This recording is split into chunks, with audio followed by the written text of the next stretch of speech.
Welcome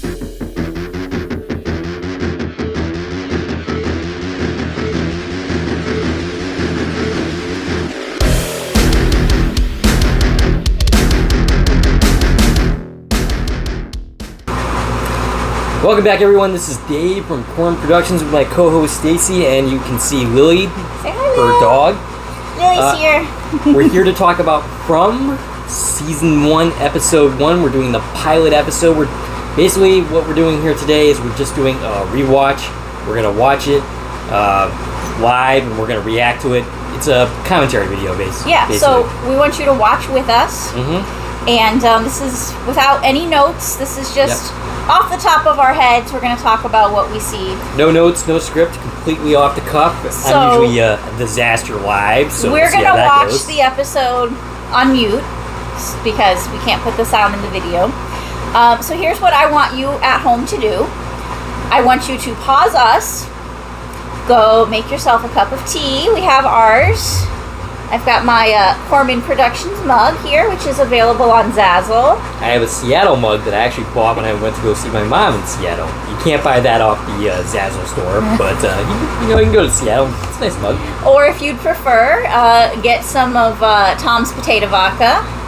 We've got some implements for that here as well. Can you see? It's a Fromely. It's so cute. Got some others. These are all available on our Zazzle store as well. Including these shirts that we're wearing. Yes, we've got our shirts. They're making their debut in this video. We were going to debut when we were going to do Quantum Leap Season 3, but that got, not the trivia, but that got delayed, so now it's debuting now. Yeah. Okay, so, if you're back, you are ready, you've got all of your stuff, I want you to put up on your MGM Plus account episode 1 of season 1, and we are paused on the screen that says MGM Presents at 1 second into the video. We already skipped past the ads, and we're going to do a countdown, and then all of us are going to push play at the same time, and that way you're going to be watching the same thing we're watching. And throughout the episode, go ahead and leave your comments in response to what we have to say in the comments of this video. And we'll... Are we starting from 10 or are we going from 1? I was going to do like 3. Okay. Alright, so countdown from 3. Okay, so make sure you are paused on MGM Presents, and we're going to start the video at the same time you do. Alright, yeah. So 3, 2, 1, and go. Alright, so we're seeing some trees. That's pretty awesome. Yeah, so we're starting off with Boyd ringing his bell, letting everybody know that it's time to go to sleep, or not to sleep, but actually time to go home. Yeah. It's funny because I didn't realize this until I was rewatching this one of the times, that Boyd also does this in the season 2 premiere, though in that case it's a dream sequence. It's a dream, yep. But here he's actually doing it for the first time for real. There's some iced tea in a pitcher. Yeah, and we see Sarah at the diner, and she's played by Avery Conrad, and she's shooing people out, getting ready for the night, and I guess Sarah is staying here. Yeah, I always found this a little weird. Like, she's about to touch the talisman here, and, I mean, I get why we have a talisman in this building. They've got 12 talisman. Oh, and by the way, spoiler alert, we are talking about possibly anything that's happened in the first 2 seasons of the series. Yeah, this spoilers. Is a rewatch, so make sure you have actually watched the show before doing this. Yeah. I forgot to mention that at the top. Spoilers for possibly the entire season. Yeah, possibly the entire first 2 seasons. Because that's where we are in life right now. We see the pool right in the first episode. There's the pool. Yeah, we're seeing the town. We're getting this great overview of this little Fromville town that we'll soon get to know very well. When we see that in the whenever episode it was in season 2, I thought that was like the first time we'd seen it, but nope, we saw it right in the pilot episode. It's right there. And there's Fatima's bug he walks past. And so the song's playing, the first song that came from the diner. We've got to get out of this place. And now we're seeing little Megan. And I think this is just such great editing because the dialogue for the song just passed. She'll be dead before her time is due. And what do you know? In a few minutes, Megan will be. And there's the playground. Yeah, this is just, it's so beautifully done. I've probably watched this episode 10 times, I think. Maybe not the whole season that many times, but this episode I have. Yeah, I've watched the first episode a couple of times Yeah, now. we're getting past the bar here, and you saw the people heading up towards Colony House. Those are some young teens that I don't recall ever seeing. Yeah, they look a little young. That's the thing with the extras is, most of them don't have names, and it's hard to tell when we see them. I know they've, changed extras a few times. Some extras didn't come in until season 2. And now we're with Kenny's dad and Kenny himself. We're seeing him for the first time, along with Christy. Christy, wow. Name blanking on there for a Which moment. is Chloe Van Landshoot. Yeah, I wouldn't. I think I said that right. We know that I'm not the pronunciation guy. I'm not great either, but I'm better than you are. Lily, sit up. Yeah, Lily's sleeping. She was in your space. She likes to be.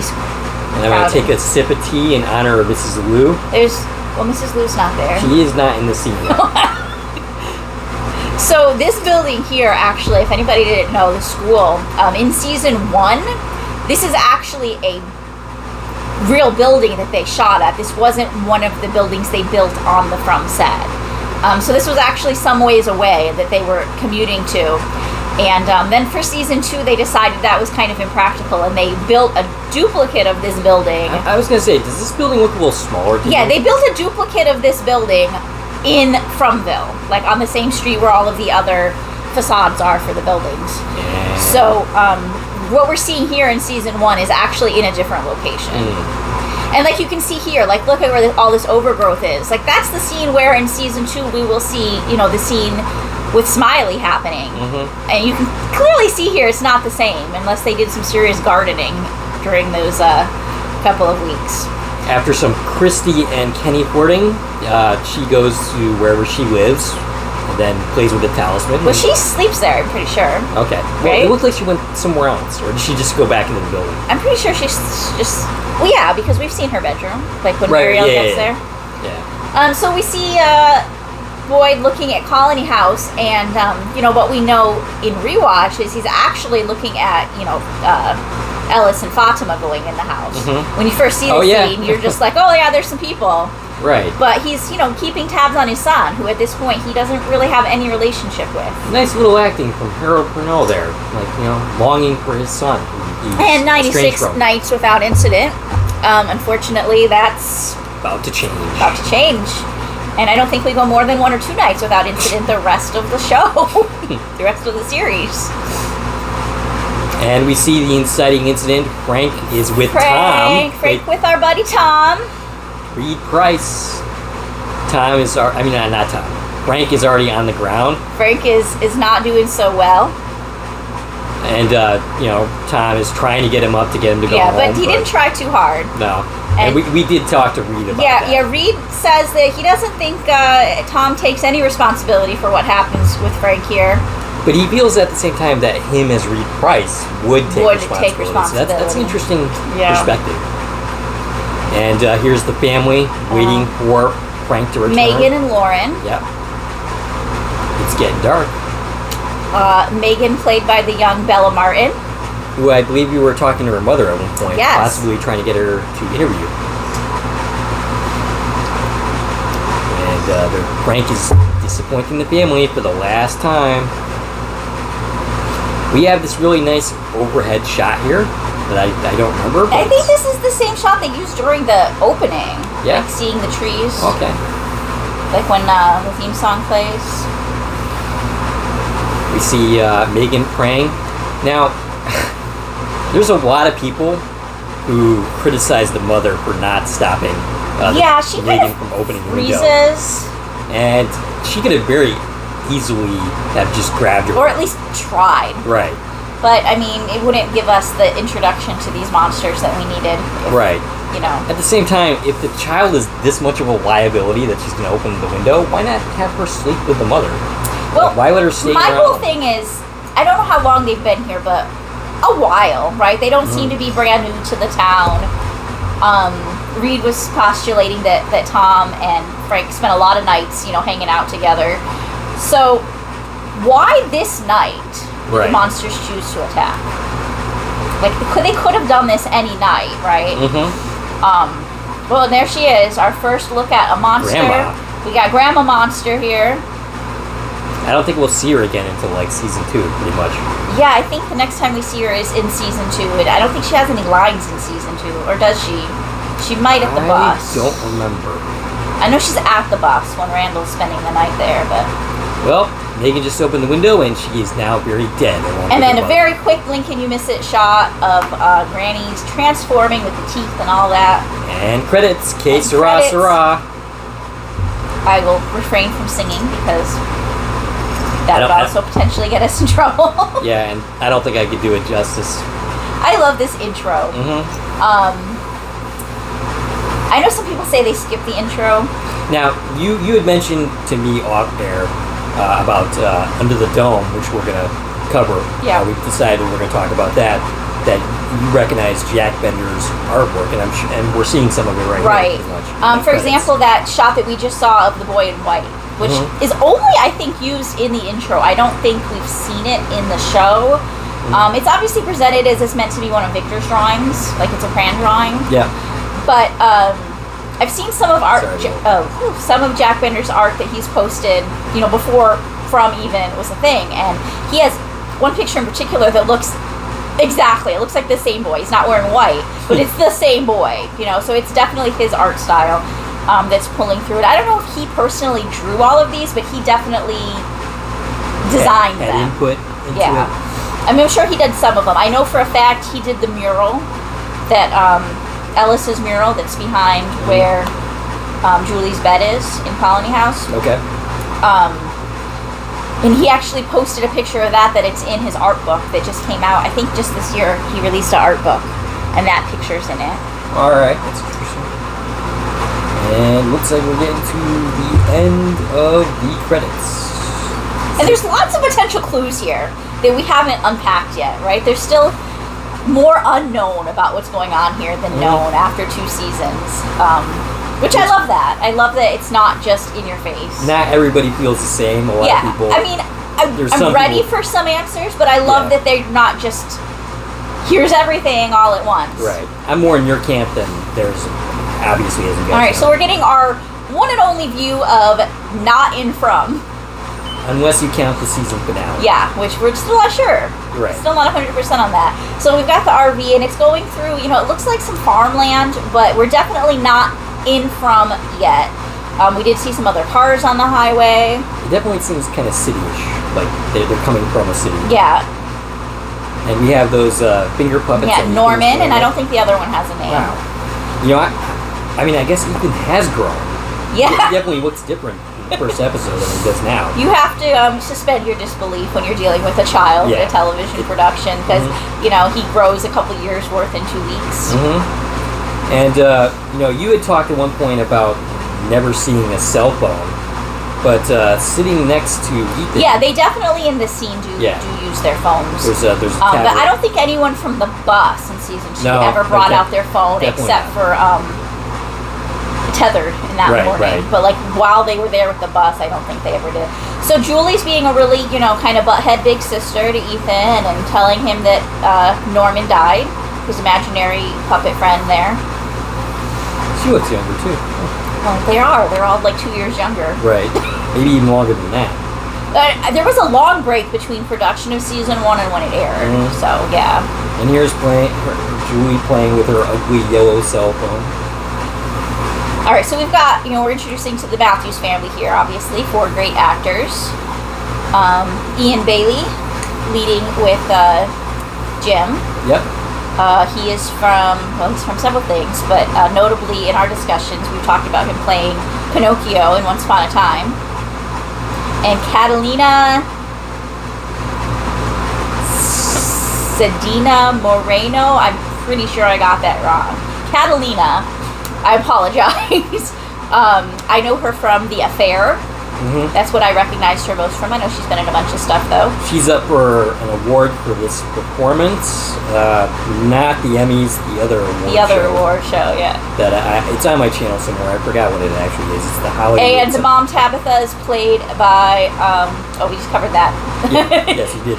Julie, his daughter Julie is Hannah. C. Remery? So sorry that we're bad with names. She recently had a birthday. And then Ethan, of course, Simon Webster. Yep. The young Simon Webster, who's doing a great job, I think. And here we have Tom. I'm not Tom. There's Frank. Stumbling home from the bar. He's doing his walk of shame. Doesn't seem to notice that there's a bunch of people around his house looking not happy. Yeah, he's like, what are you here for? A bake-off? Do they do that? and yeah. Boyd is pretty pissed. Yeah. Bitch slaps Frank. So he's basically lecturing him, saying, hey, if you have little kids, you should nail your windows shut. Which, again, how long have they been there that neither one of them did that? A while, I think. At least a little while. The mother can't take care of that? Right. I mean, I don't feel like the fact that he wasn't home is the problem. Because even if he was there, right, this still could have happened. Mm-hmm. Because Megan has her own room. Well, not anymore. Yeah. Look at that. Look at that room. Pretty gruesome shot of the dead mother and child. Yeah, there was like full on, here's your ribs. And Boyd is not exactly sympathetic. Tom is on, not Tom. I keep saying Tom. Frank is on the ground crying and Boyd's holding a gun to his head. You know, when I first saw this, I thought this was a little over the top. Like, from Boyd. Well, also, see, coming in from this angle, he knows what comes next. Mm-hmm. He knows now somebody's broken the one rule they have, and he has to deal with that. He doesn't want to deal with that. He doesn't want to execute that punishment. Right. And at the same time, he's already facing that dilemma, you know, that we're going to see, I think, in next episode, or episode 2 or 3, that happens. Where we get into the whole dilemma about that. And the talisman's on the floor. And that's been something that's come up in the discussions a lot. Like, why is it on the floor? Does it go to the floor as soon as a monster enters the perimeter? Does it just fall? Did the monster knock it down? Yeah, we're never going to know the answer. And you know, that happens also in Colony House. It's on the floor when they find it. Mm-hmm. Oh, poor oblivious Matthews family. No idea what's coming. Yep, they're driving to Frumville, having a pleasant conversation. At this point, I'm pretty sure we're going to find out that they're on their way to getting a divorce. I don't think it was specifically spelled out until Julie confronts her mom about it, but you can definitely see the hints of it here. In hindsight. Right. I don't know if it was that obvious the first time I saw it. They just look like a normal couple to me. I mean, she said, I remember, I don't know which one of them was talking, and we're watching on you, but, you know, I remember when it wasn't like this. Like, it was, things used to be better, and now they suck. And, you know, there's the whole thought that, were they brought here to fix their marriage, to fix their life? Right. It's been speculated that trauma, or, like, maybe fixing yourself is part of what ends up bringing you to Frumville. That's how they end up choosing who goes to Frumville, the powers that be. Bless you. I thought I was going to be the one to sneeze. So they found the tree. Now, here's the thing. Once you found the tree, it's too late. You're already stuck. That's the whole idea, is they're stuck. Now, a lot of people online have said, what happens if they just abandon their car and go over the tree? Are they not going to be stuck then? Is it the act of turning around that makes them stuck? And I also have seen many people ask the question, like, why don't they just move the tree and like continue on the way? Do you know how heavy that tree is? I mean, you can see Jim contemplating it. We had a tree fall in our yard 2 years ago, maybe 3 now. Oh my goodness. Time flies. Cut it up in pieces this big, and it's still too heavy to carry. Like, you're not moving this log. You need 20 men to move that log. And there's a crow. That's usually a bad omen. Murder of crows, as Julie will eventually tease Ethan with. Yeah, and, you know, I've seen people speculate, too, that the crows are here to prevent you from trying to get past the tree. You know, all these crows come and you're like, oh, well, let's just turn around. But really, what would you do? You're not going to abandon your car. Like, they don't know and go where? What's happening. Right, they're in the middle of nowhere. Maybe go get around the tree and then find somebody to help, but I don't know. So, yeah, the crows are enough to basically get the Matthews family to just turn around and go back the way they came. Unfortunately, that's not what's going to happen. That's Donna. She's introducing Donna. She's planting. Elizabeth Saunders. Boyd goes and talks to her. At this point in the series, they don't have this same relationship that Rhoda has. She's like, why are you here? You're not supposed to be here. So whatever, whatever came between them, and their different lifestyle choices here, I think they have zero interactions with each other unless they're doing a choosing ceremony. Which is, when a new person comes. But, a lot of their scenes in season 2 especially are gold. Oh, yeah. We'll see that flashback with them later. Oh, there's the gentleman playing the guitar there. I don't know if that extra has a name, but I've seen that actor. He's active in the Facebook groups. I'd love to get him on to talk. We need to do an extra special episode. Just get a few extras to come talk to us. I've chatted with a couple of them, so. Yeah? I know about some of them. If you're an extra on the show, reach out to us. We'd love to chat with you about your time on set. And we're introduced, well, we've already kind of seen Ellis, but Ellis is painting Fatima here. And this is the first time we've seen Ellis painting. And that's somewhat significant to his character. And they're standing by that window. Yes, that's... Right where, in the end of season 2, we'll see them... Well, I already said spoiler alerts. We're going to see them get married in that window. Yeah, if you haven't watched the 2 seasons, that's your fault, too, at this point. Yeah, if you're new, I wouldn't necessarily watch this. And well, that's kind of awkward. The father comes in and she's dressed in a white t-shirt. Doesn't look like anything underneath. Yeah, and somehow, Boyd and Fatima have managed to have some sort of a relationship. Yeah, I'm sure they've probably talked. Regardless of the fact that, Boyd and Ellis don't. And I think Fatima's probably been, the whole time, encouraging him to, make up with his father. No doubt. Remember, she lost her father when she was young, so she probably sees some value in that relationship that Ellis, can't see, and she really is encouraging him to patch things up. Like, we'll see that throughout the series, that she is in favor of them getting back together and keeping him in the loop. And he's basically using Megan's death as a pretext to come and visit Ellis. He wants Ellis to come to the service, and I think maybe Megan's death motivated him to come here in the first place. And there's been speculation. Was there something else to that comment? He's like, yeah, Lauren, she's the one who... And he's like, I know who Lauren is. Like, was there something to that, or were you literally just trying to explain to him who she was? Like, did something happen with this family that we don't know about that involved Ellis? I don't think they've been there, like, as long as, say, when the Abby thing happened. I don't think they were there then. Whoa, the Matthews are just discovering that they have no bars on their cell phone. And they can't find the highway, which they thought was only 1 mile back. Is that regular Coca-Cola? I thought it was bubbly. Bubbly? Okay. Like that water stuff. Product placement. Interesting. I've tried bubbly. I don't really like it. How about you? I'll stick with tea. Yeah. Cheers. Hey, Lily. She looked up like, what the heck are you doing? So the Matthews are arriving to Brumville for the first time. So they pass the barn, and then the gas station. They're going to pass Avery, Conrad, Sarah. You're just going to kind of stare them down. And she is sitting at the bar? Is that where she is? Yeah. It looks like that. Car with a flat tire. Ethan asks, why are all the tires flat? He's always the voice of reason. He's the most observant and most, useful character. And because he's a child, he gets just kind of ignored. Katri is running the service for Megan. I don't see Ellis there. He's there. Is he? I'm pretty sure. And they are noticing that Matthew's driving up. And for them, this is significant.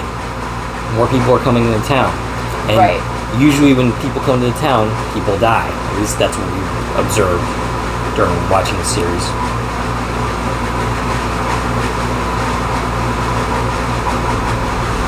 Katri just kind of continues the service. And you know, a lot of these extras I don't recall ever seeing again. Maybe they got eaten. Well, we know we lose 14 of them in episode 7. Mm-hmm. Is there any major characters that we're not seeing right now? I'm looking. I'm not sure. They're not staying on them long enough for me to put it together. Or even background characters that we right. see. I don't necessarily see everybody we'd expect to see. Like Claire's not there. Not that I can see so far. I feel like they want us to be like, oh, everybody's here, but clearly this isn't everybody. Mm-hmm. Like, there's a lot more people. They didn't all come. So Kenny and Boyd end up going talking to Mr. Matthews. Everybody else is basically like, stay the heck away from us. That was their direction, just like, let us handle it. Mm-hmm. I mean, would you want to handle it? Nobody wants to handle nobody it. wants to break that They're happy news. to be able to just walk away. Mm-hmm. Gotta pity Boyd. Yeah, I don't see a lot of our main characters there. Well, I mean, Jada hasn't arrived yet. Right, but I didn't see Mrs. Wu. Right, Mrs. Wu isn't there yet. I haven't even seen Mrs. Wu at all so far. Yeah. Is she in this episode? I don't think Nathan was there. Right. And yeah, so Mr. Matthews, Jim Matthews, is trying to get some directions from Boyd. And Boyd is giving them. Why does this lady have an umbrella up? In case it rains. It doesn't rain here, right? Until season 2, anyway. Well, I think the finale we see rain. I guess she's using it like a parasol, but it doesn't look particularly sunny either. She just looks kind of kooky with this black umbrella. Maybe she's like dancing in the rain lady and just kind of insane. I don't know, but it was enough that they were concerned about letting anybody in. Mm-hmm. She didn't unlock that door until he was right at it. Now, I asked a question originally when we were doing the recap with season 1, because at that point I had watched the season, but I had crammed it. Yeah. I had basically done 10 episodes within a week. Right. And I had asked the question why Boyd lets them do this. Why not explain the situation here? But yeah, I mean, I think your explanation then, and I get it now. Basically, you know, they're not going to believe him no matter what. They're going to try to go. I mean, we see how that plays out at the beginning of season 2. Basically. The boss. They didn't get a chance to find out about the loop on their own. And they don't believe them because why would you believe some strange people in a town being like, haha, you're trapped here, there's monsters going to kill you. Yeah, Lily, monsters! No, it's okay. It's on TV. They must have gotten product placement from Bubbly. Julie's drinking one now. I'm not a big fan of... I think I've already said that, but yeah. I've never tried it. No? I don't think I'd like it, though. It's kind of like seltzer. Yeah. I had a roommate that was big into it, and I tried to drink it because, you know, maybe I thought it was healthier. I know Rebecca Pearson likes it. Oh, yeah? Yeah, that was product placement in This Is Us in as This Is well. Us? Interesting. It was her and her husband. What's his name? Second husband. Second husband? Oh, wow. Miguel. Miguel. They were grocery shopping. Or neglected Miguel. Miguel. If you're a fan of This Is Us, go back and check out Dave's videos on that series. You know, Miguel Hurtis recently directed... John. Huh? John Hurtis? Oh, yeah. Yeah, that's me combining names. John Hurtis, who plays Miguel, recently directed Milo Ventimiglia. Milo Ventimiglia in that new series that he's... Is it? I don't know. I think yeah, anyway. But he recently directed him. I found that fun. On his recent show. So they've come to the realization that they're back in the same town again. And, of course, they're just going to start arguing about it and blaming each other. Which is similar to what we saw in the movie. Yes, Vivarium. That we covered, right, Vivarium, where, it makes sense that they're just going to start blaming each other and fighting about how are you not driving right, that we're still here. We get a great shot here of that Hawaiian vacation sign off on Tabitha's side of the RV. And then off on the other side, we've got the Ronde, what's it called? The moving company that's in this series. That's the trailer that Boyd came with. Right. Sitting on the side of the station. And we got Nathan. Here's Nathan. Yep. Basically, Sarah's telling him, hey, they're still going around in circles. I guess initially it kind of seemed like the Matthews were the main characters. I think they've gotten away from that in season 2. I think they're just part of the ensemble. Yeah, they're part of the ensemble cast, and I think it was just like these are whose eyes we're watching from, as we're learning about this the same time. This is our introduction to the universe, right? So we're arriving the same time as them. We are basically them. Except we did get that little sneak peek of Grandma. Right. So we know something's going on. We don't know what though. And Sarah is starting to get messages. All right, this scene we've seen a lot on social media and Facebook groups. Where they keep passing that railroad crossing, and basically the idea is every time they pass it, we're seeing less and less things from the real world. That's what people are saying. For example, like the power lines disappear at some point. Oh, really? Yeah. And I don't know how I feel about that exactly. Like, I've looked at all the pictures, but Tabitha thinks that Jim driving too fast is the reason why they're not getting out of this town. Because they're missing, like, some kind of driveway or something. So, in Vivarium, we kind of see this in, like, a montage. Right. Whereas, opposed, we're actually, like, watching it unfold here.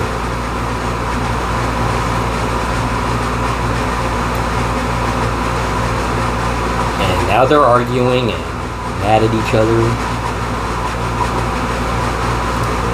Wouldn't you know it? They're pulling into the diner. No, they're turning around at the diner. Oh, okay. So they're not gonna stop here. They're like, instead of driving around in circles, let's just go the other way. So driving around in circles the other way. There's a kind of a funny shot of Boyd and Kenny. Boyd and Kenny at the post office / police station. There's the rendezvous. Like U-Haul type trailer I was talking about, and there's the railroad crossing again.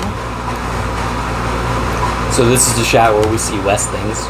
Yeah, like the power lines disappear, and again, I'm not positive on that, but it's just something I've seen people talking about, the power lines, and then like the utility box. Oh, okay. There we go. This is where their little ride is going to come to an end. Car comes head on. It's Jade and his friend. They end up going off the road. Down the ditch. Oof. Yeah, in the real world, everybody's dead. Or most of them. At least one of them. Yeah. Everybody survives. Yeah, look at that tree. Right through the windshield. He's lucky that didn't go right through his body. Mm-hmm. Now... I thought Tabitha was dead here. Right? I thought somebody's dead. Mm-hmm. Like, we introduced these characters and, we've already seen 2 people die, so why not?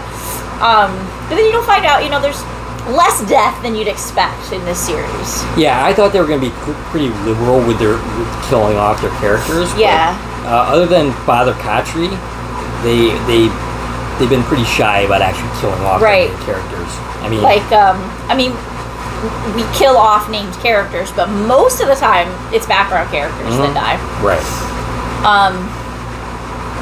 So my question here, going into this episode and the next episode, that tree's going right through the windshield, right? The windshield is broken. Mm-hmm.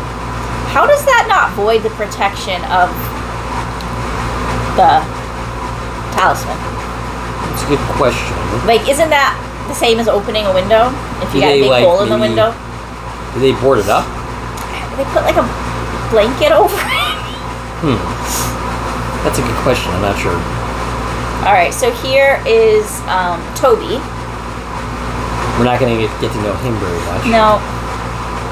He's not in good shape. He's stumbling Although, around. it'd be a fun character to flash back to. Mm-hmm. Like, what was Jade and Toby up to before this moment? I just want a Jade flashback in general. I want to see what he was like in the real world. Right. I mean, most of the characters, I'd love to see more about who they are outside of this.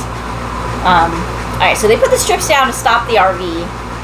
Yeah, I didn't know why they were doing this at first. I know why they're doing, but I still don't know if it's the best idea. Like, couldn't that RV be useful?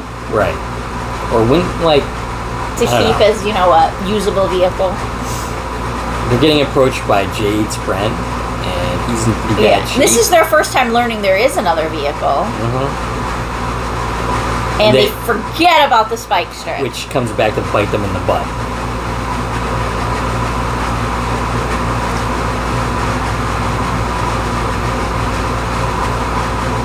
So, yeah, I don't know how Tabby's not dead there. Julie's okay, but Ethan has a spike coming out of his leg. Yeah, and he's like unconscious at this point. He'll walk with like a cane for the rest of the series thus far, and so many people are like, "Why is he walking around with a cane still?" Right. Like, dude, he had a metal spike. Like it went all the way through his leg, and this is what I've said to people. Like, you put something jagged all the way through your body. Yeah. And see how well you're making around in 2 weeks. It's been 2 weeks. Right. There's Nurse Gina. Timeline is different than in normal TV terms. Like it's really, it's longer, or I should say, more compressed than normal TV. And there's Jade. David Alpay. It was fun watching him on the Instagram Live after the finale, where he was talking to, I believe, the actress who plays Tabitha. No, I think it was the actress who plays Fatima. And she was hosting it. Yes. And he's specifically like, well, we don't know that Tabitha ends up in the real world. We don't know what's going on. Because after they've gotten past the point of, like, episodes that they filmed, they have no idea what's going on. Yeah, the cast doesn't know what's next. They don't know the thing. Like, they don't know what it is.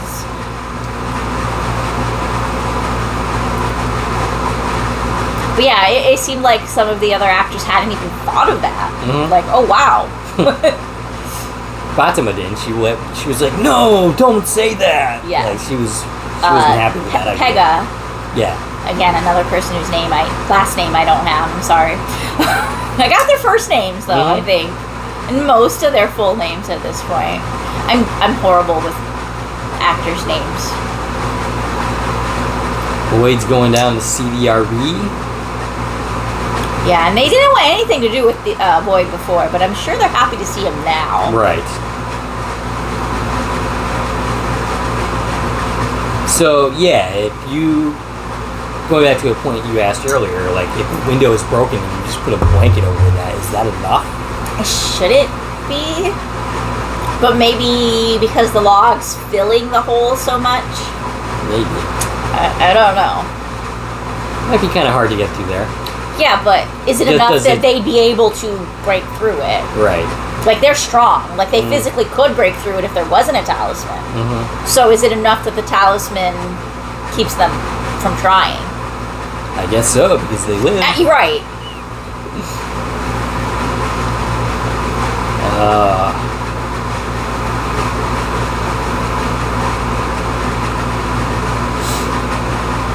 So Boyd's gonna climb in there and try and get them out. I can imagine how much more defeated they would feel if they knew, like, no, there is no, like, actual emergency services coming. This is it. Right. You get me. No medical training whatsoever, and the one who does have medical training is a med student. Yeah. She was third year? Something like that, yeah.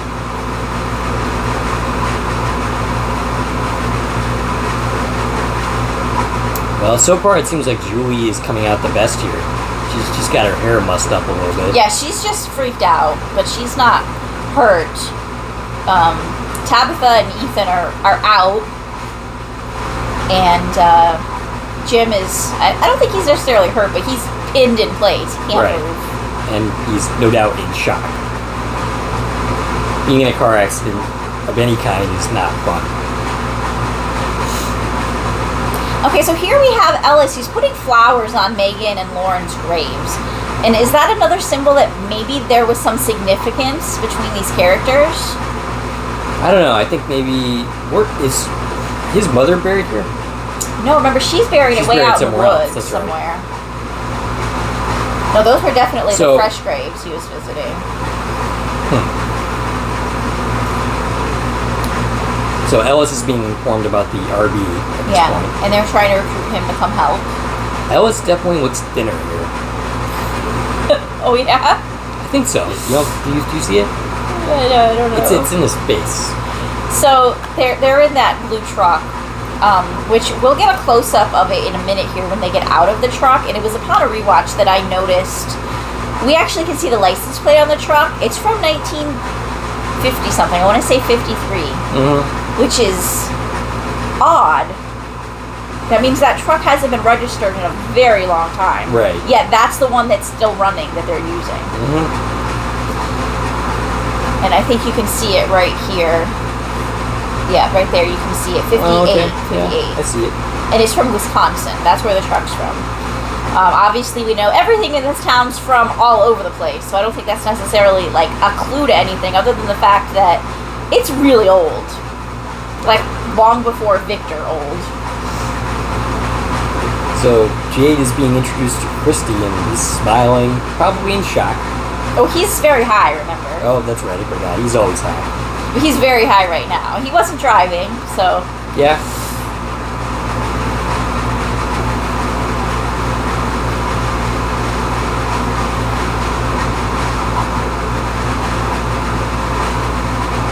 With, Kenny's hair is definitely a little shorter. Definitely has a different style haircut. Well, I know Ricky's hair is very different. He's got like highlights on the tips of his hair. And honestly, I think he looks a lot younger. Really? Than Kenny, with his frosted tips. I'm kind of jealous. Maybe I'll get some. Yeah, I haven't done anything for my midlife crisis yet.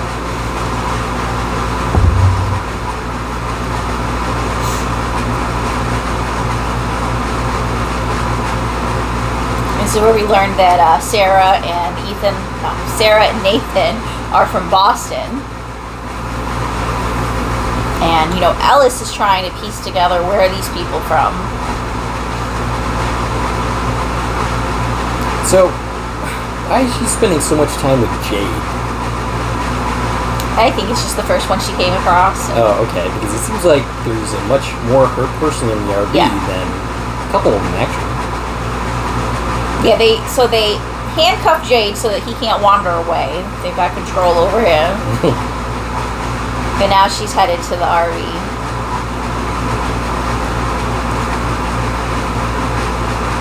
With her med kit. And her love, Kenny. The same blue med kit that we'll see in Tethered later. Oh, yes. And we're about to get a really gruesome, out-of-nowhere, surprising scene. Yeah, so Sarah's going to visit with Toby, who is strapped to the bed.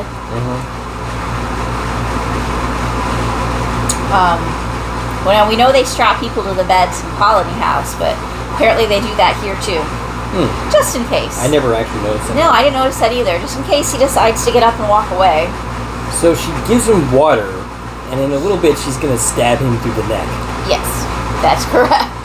Why is she bothering with the water then? Does she get the message after the fact? I don't know. She already got some message, right? When she was walking into her house. Right. And I don't know if that was to kill him or if it just instructed her to come to the clinic to await her next directive. I'm not sure.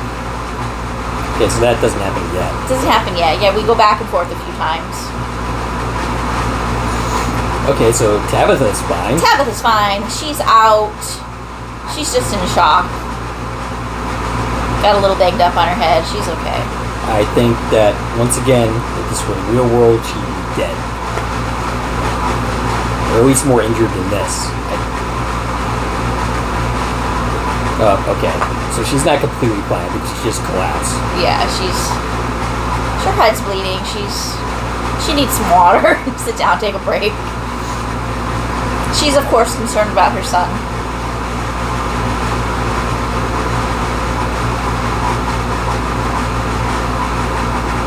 So they're talking about Ethan. They're talking about Ethan, and he's stable, but yeah, he's not coming out of that RV anytime quick. And it's about to be night, so that's a real problem. Yeah, Christy said she needs at least an hour just to cut him loose from the table. Boyd is now suggesting that Christy fix Ethan in the RV, and then he's going to put up a talisman. Yeah, I mean, that's the talisman he picked up from the frat house this morning that he found on the floor. Kenny's watching in the background, surprised that I think he is about to object here. Yeah.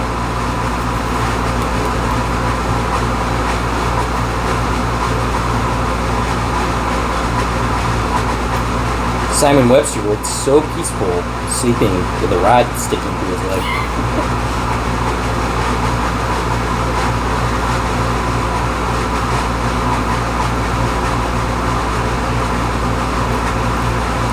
So yeah, I'm curious. They have to prep this RV to make this work. They don't do much. No. Well, when you're talking about the first episode of this series, sometimes there's differences between the first episode and the rest of the series. Right. So maybe they think this works now, but maybe it wouldn't be the kind of thing that would work in later episodes. Maybe they haven't fully thought out the rules. Right.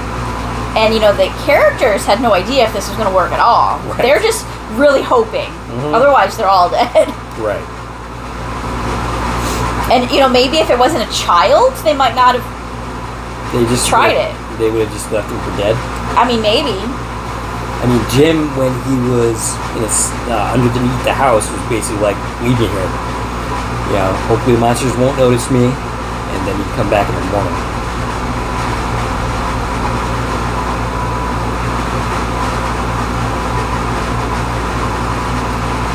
And Jim's trying to get Tabitha to leave. Mother never wants to leave her child. And Jim isn't going to leave at all. He's going to stay. Yeah, so they don't Boyd's even telling them they need to leave. Yeah, they don't get yet the predicament that they're in. Right, who cares it's about to be dark? Our son is trapped in the RV. Right. Bring out some lights.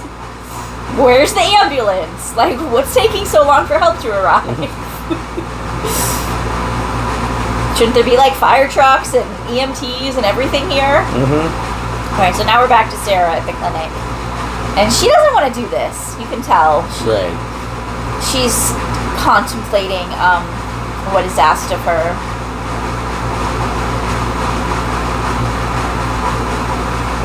Yeah, I remember being pretty shocked at this scene. Why did she do that? Right.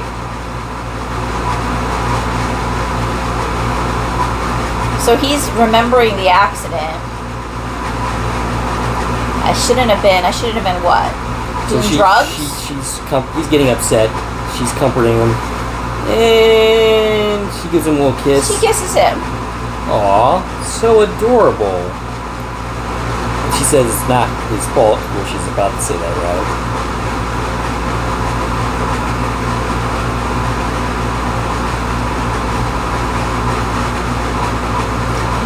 This isn't your fault, is what she says. And he's like, what? And then she just stabs him in the neck. And I'm yeah, what straight the hell? up through the neck. What did she do that for? Up through his tongue. Yeah, it's pretty gruesome. And it's funny because there's a reoccurring thing with people getting their throats cut in the series. I mean, it's a vulnerable area.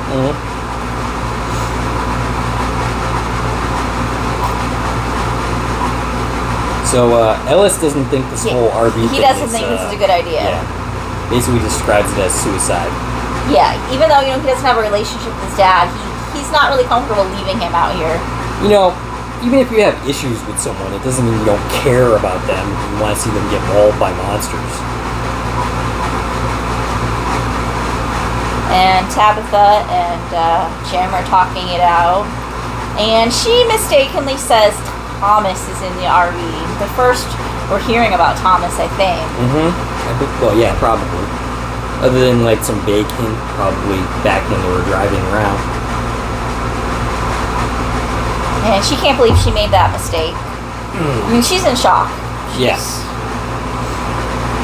I mean, she's all mixed up. Yeah, in that type of situation, you're not going to be right in the head. Yeah. That's for sure. Now, I remember being confused, like, my first time watching this season. Like, I caught the fact that Thomas is their dead kid, but it wasn't until we get, like, the explanation of his death that I realized he died as a baby. Right. At this point, I kind of thought they were twins, honestly, Ethan and Thomas, that she was confusing them.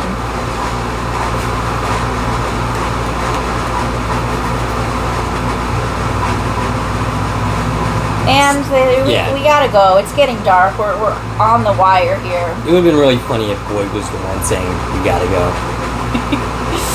That's a recurring motif throughout the series. Boyd being like, I gotta go. I gotta go. Peace. That became like the new, hey, you want some tea? And we still haven't seen Mrs. Wu. Still haven't seen Mrs. Wu. I don't think we get to see her. No, probably not.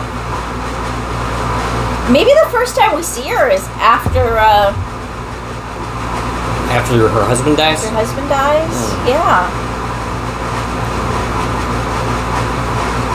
This is a really pretty shot of Boyd outside the RV as its sun is going down. I'm sure he's not enjoying the sunset. Oh, I'm sure not. But it's very pretty. I'm not in this situation, so I don't have the same problem. Ooh. All of my honey settled. So you got really sweet taste. I got a really sweet bottom of that cup, yeah. Need some water. You want some more tea?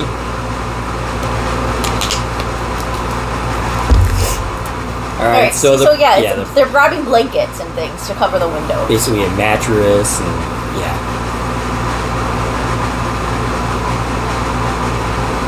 Hang the talisman up in the... This is not the only time that they end up spending the night in the RV either, because... This is the only time they spent a full night in the RV. Right. They almost spent the night in the RV again, but then left. So, did they fix the windshield? I mean, I don't think so. Because I think they end up kicking that out, like in that episode in season 2. I think they have to do a rewatch of that, because I don't know why they would bother doing that. Unless they were planning on hiding there in the future. And whoops, wouldn't you know it, Kenny accidentally drives over the spikes. Over the spikes, which means wherever the truck started, they didn't pass the spikes the first time. They went the other way around the loop. Right. And, you know, we never hear about when they fix this. I'm not sure when, during all the craziness that ensues over the next couple weeks, they had time to fix those tires. But they changed the tires on this truck, because this is the truck that we'll see in season 2. Donna uses when she transports all the food from Colony House, and probably, you know, some other time we've seen it. So they fixed those tires at some point, like traded them out. But I can't imagine when they had time to do that.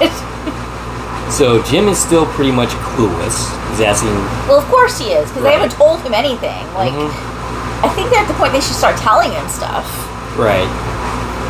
You know, what happens when he says he needs to go out and get some air? Right.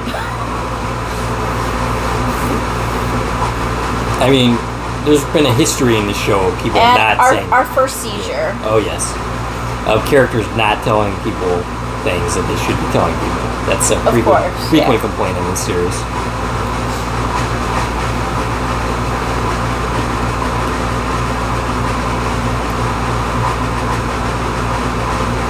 Boyd seems to be, at this point, just doing busy work.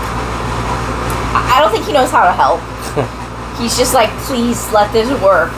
Otherwise, not only am I dead, I'm responsible for Christy dying and his kid not making it and the father. And there's the monsters coming. Our second glimpse of the monsters. And that looks like to be the bride? I didn't catch it. Yeah, there were several of them coming.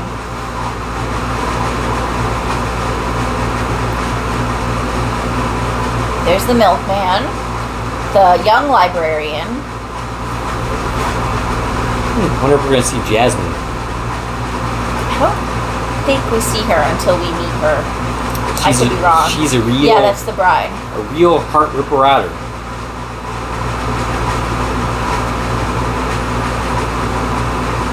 And there's that girl with the bob haircut. And that's the episode. Wow. Really? Yeah, that's it. Huh. See, I thought we... Wow. All right, so that was episode 1. Now, when this originally aired... Stop. When this originally aired... I can't stop it. Pausing is good enough, I guess. They showed episodes 1 and 2 launched together. Okay. At least for streaming on Epix. So I watched episodes 1 and 2 back to back, and but I think on their live feed they did it one at a time because the streaming was always a week ahead of the live feed. Gotcha. Which was weird. They changed that in season 2 when it became MGM Plus. I remember the whole RV scene. I thought that was all that's episode 2. Wow, okay. So join us next time, and we'll keep going with this story and watch episode 2. No idea when we're going to be doing that exactly. We'll get to it eventually. Give us all of your comments and about the things we had to say, about your observations during your rewatch of the episode. What you think of this video. Correct us on all the times we said people's names wrong. There's going to be plenty of them. So, anything else to say about this episode? No. It's yeah. All right. So I guess we're done. Stacie can be reached at. I can be reached on Twitter, X, Instagram, Threads at TVN Coupon Talk. And if you like this video and want to support the channel, you can follow me on Twitter. I'm not calling it X. I'm sorry, I'm just not doing it. Maybe eventually I'll give in on that, but no, sorry, Elon Musk, I am not doing that. So yeah, did I even mention? Yeah, you can follow me at Core Productions. You can join my Core Productions Facebook page. You can buy something from the Core Productions store on Zazzle, like this tea mug, for instance, for your Core Productions fan. Or these lovely shot glasses. Tons vodka. You can